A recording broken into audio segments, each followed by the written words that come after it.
Assalamualaikum warahmatullahi wabarakatuh. Today we are going to discuss on the reasons behind the prohibition of surrogacy and also the ethical issues involved in adoption from the Islamic perspective. We are from UNGS 2380 section 17 and I am Dayang Nur Hafizah binti Awang Daramat. This is the content of our project report, which is firstly introduction, and then we have objectives, methodologies, results and findings, suggestions and recommendations, and lastly the conclusions. In this first section, we will focus on the reasons why Islam forbids the act of surrogacy. So, to introduce surrogacy, first, surrogacy is basically an arrangement and also an agreement between two parties, which are the surrogate mother and also a married couple. So the surrogate mother, she agrees on carries and also gives birth to a child. Once she has given birth, the baby will be given to the married couple because they are unable to get pregnant themselves. So the reasons why there are women who agree on being a surrogate mother is that they have this monetary relationship where once they carry and give the baby, they will be given incentive. So as of now, there are two types of surrogacy, which are the traditional surrogacy and also gestational surrogacy. Even though the act of surrogacy sounds like a modern scientific solution for married couples to get children, it is strongly prohibited because it is against the Islamic beliefs. There will be issues occurred from this act of surrogacy, and the surrogacy mostly makes the concept of legal parenthood complicated.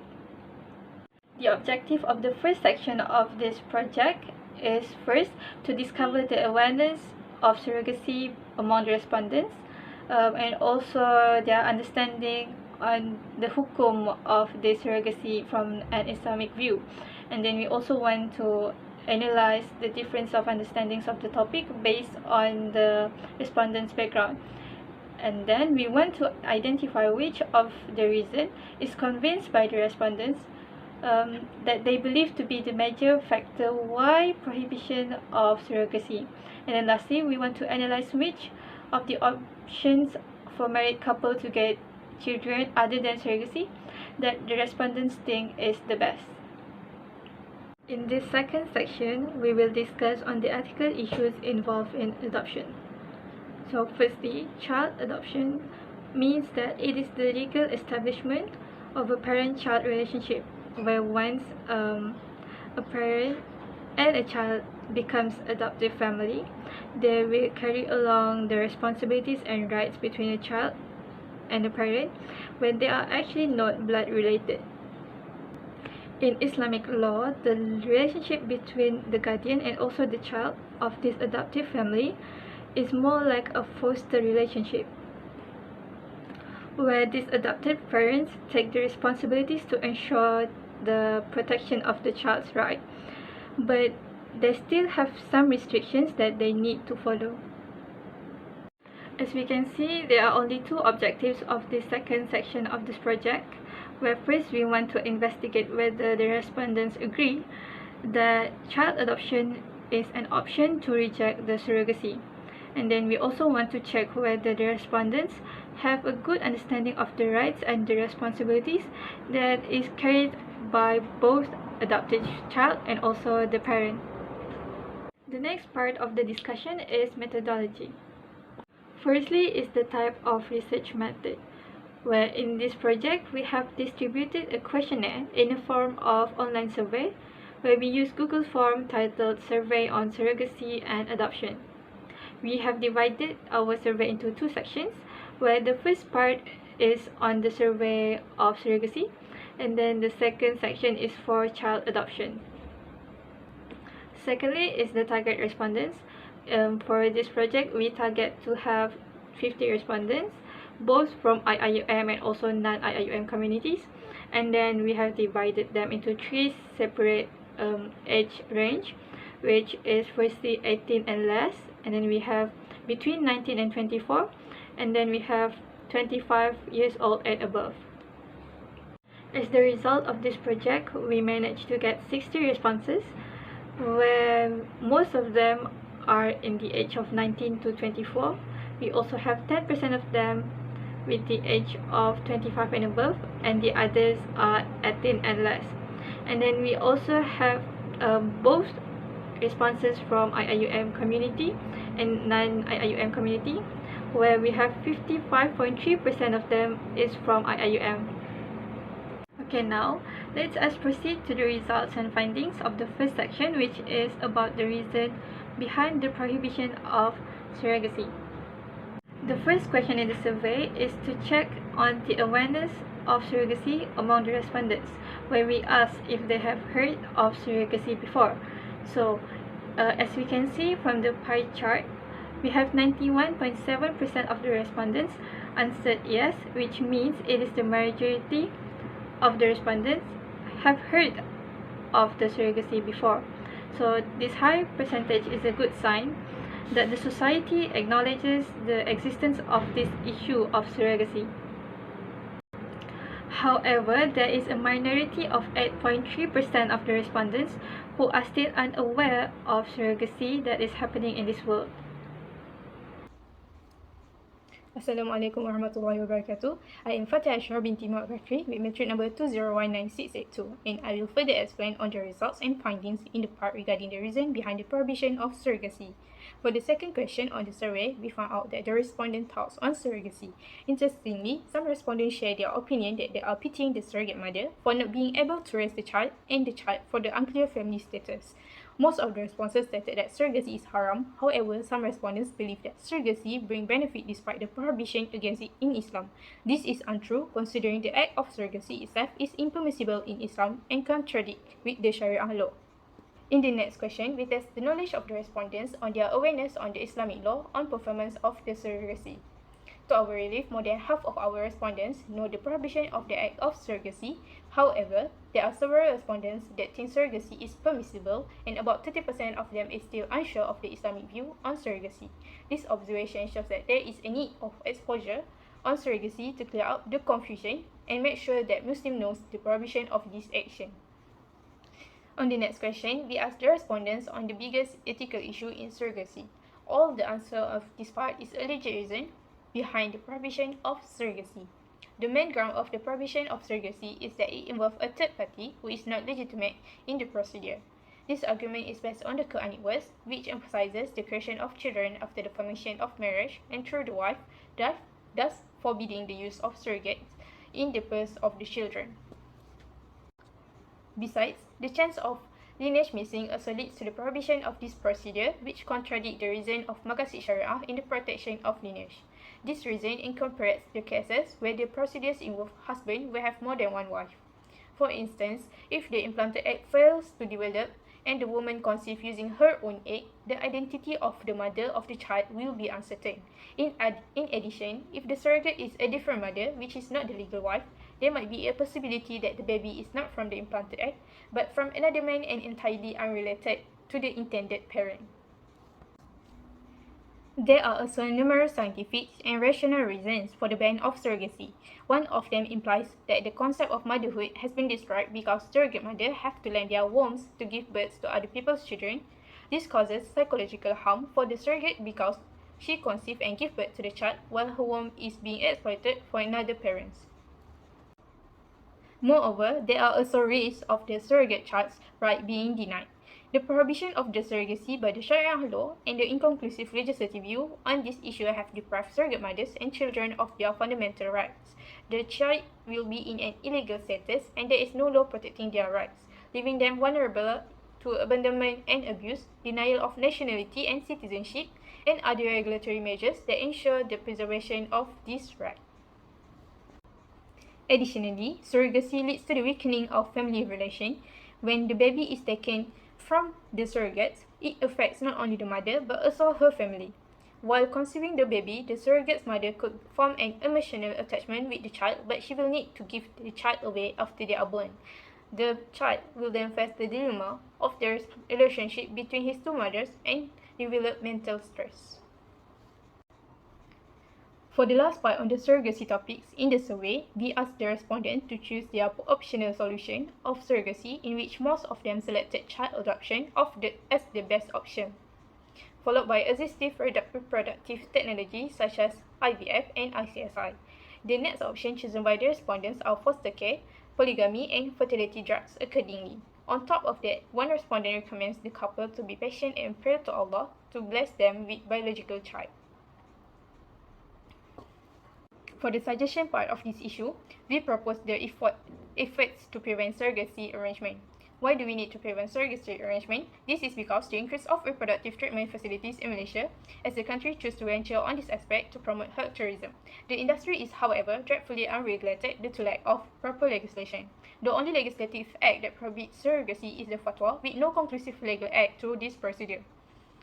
To address this, Malaysia should detail its legislative approach to this measure regarding its practitioners, whether Muslim or non-Muslim. For instance, our neighbouring country, Thailand, has taken measures on this issue to prevent the case of commercial surrogacy, in which the surrogate mothers are being paid beyond the medical fees for their services, which leads to the exploitation of the children's rights.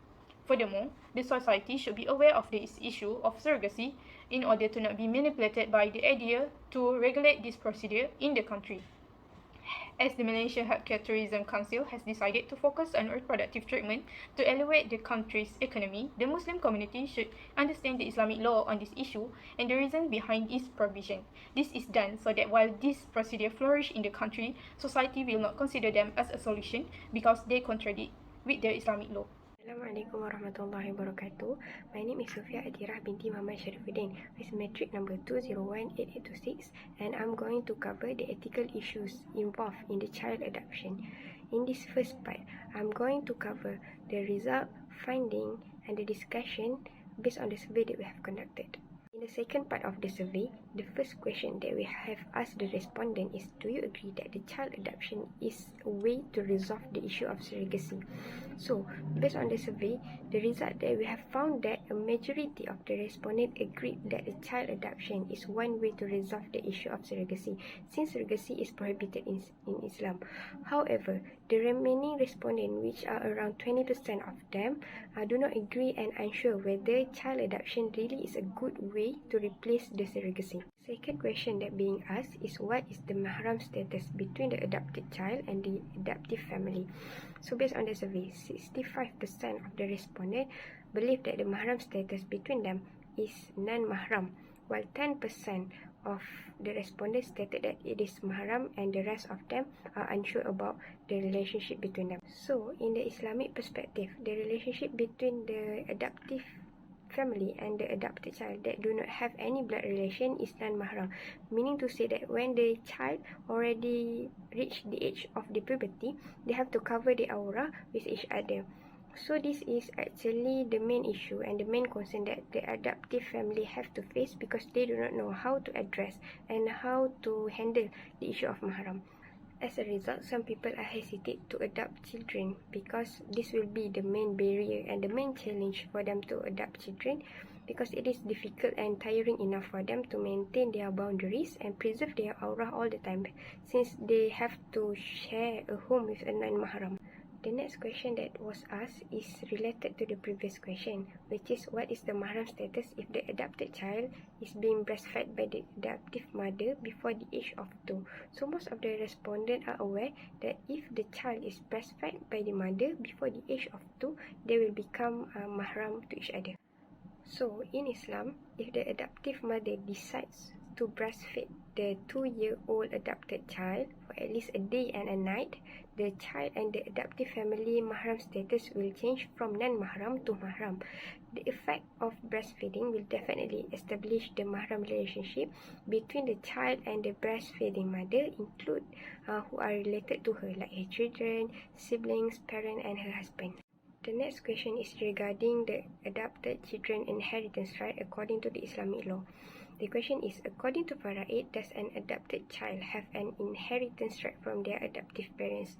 From the survey, it is obvious that only 50% of them are aware that the children do not have any inheritance right from their adoptive parents, and the remaining of them are either do not know or not sure about the adopted children inheritance right. In Islamic law of inheritance, or known as faraid, it is clear that an adopted child is not listed as an heir because they do not have any blood relation through shara. So it is prohibited for the adopted child and the adoptive parents to inherit from one another. However, in the case of a will, it is permissible in Islam for the adopted child to inherit from the adoptive family, but it is only 1/3 of the wealth and do not exceed that 1/3. The last question is to know that is there any possibility for an adopted child or children in foster care to be abused?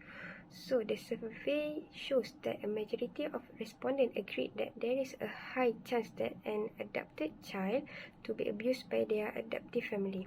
This is actually one of the main ethical issue in child adoption, where the child that is adopted is not being treated well or in the same manner as biological children. This will affect them greatly in the long run, since they will not be given a sufficient attention and proper care by their own parents. This can be considered as an abuse, as it will slowly damaging them emotionally and mentally, since kids are actually fragile. The next part of my presentation is the suggestion and recommendation as an effort to minimize the ethical issue in child adoption. Developing a living environment which the child can feel safe and develop their individuality in order to achieve their full potential in life is important. Hence, it is must for us to prevent the issue of child abuse among the adopted children. The first way is to issue a detailed law of the rights for the adopted children, which is known as policymakers. Policymakers is needed to protect the child's welfare. It is mentioned that in the Maqasid Sharia, the preservation of life and man is essential. So, the policy should include the children's right to acquire a normal childhood that is filled with happiness by providing them with education and protection. The issue of maintenance, custody, and mixed gender relationship within the adoptive parent-children relationship also need to be issues in these policymakers. On the other hand, a social development program should also be conducted regularly to ensure the livelihood of these children and to make sure they are being treated well by their adoptive parents to prevent cases of mistreatment and exploitation of the adopted children. Last resort is to empower the community with the children protection knowledge that can lead to a betterment of the adopted children's life, which includes educating society on how to identify symptoms of abuse, neglect or maltreatment, and to determine whether to remove a child from an abusive home, as these children might be in fear of being abandoned and just enduring the mistreatment by their adoptive parents. In addition, there should be a standardized screening system in place for individuals who work directly with the children to identify the abusing symptoms and put an end to it. That's all for me. Thank you. Lastly, I will conclude the overall of the project. In conclusion, Islam is a complete religion. Islam has already provided us with Quran and also Sunnah for us to study to assist us on this matter of surrogacy and also child adoption. Okay. Other than that, we can also conclude that all of our objectives in this project has been achieved. Where according to our survey, the majority of our IUM community is aware on the hukum of surrogacy. But then we can also say that only half of the non-IUM community have this awareness of hukum of surrogacy. And then we can also conclude that the surrogacy is haram from the view of Islam because it causes several societal problems and also issues. Next is about the child adoption. Based on our survey, we can see that the understanding of child adoption issues and also the hukum from the respondents is limited because some of them are confused about the mahram status, and also they are also confused with the inheritance rights of the adoptive family. According to Islamic law, adopting a child is permissible with guidance because when we adopt a child, we manage or we can protect the rights of the children. Child adoption is also encouraged in Islam, and it is a religious obligation with great reward. child adoption brings benefits to both the adoptive parents and also the adopted child. That is the end of our video. Thank you for your time and also consideration.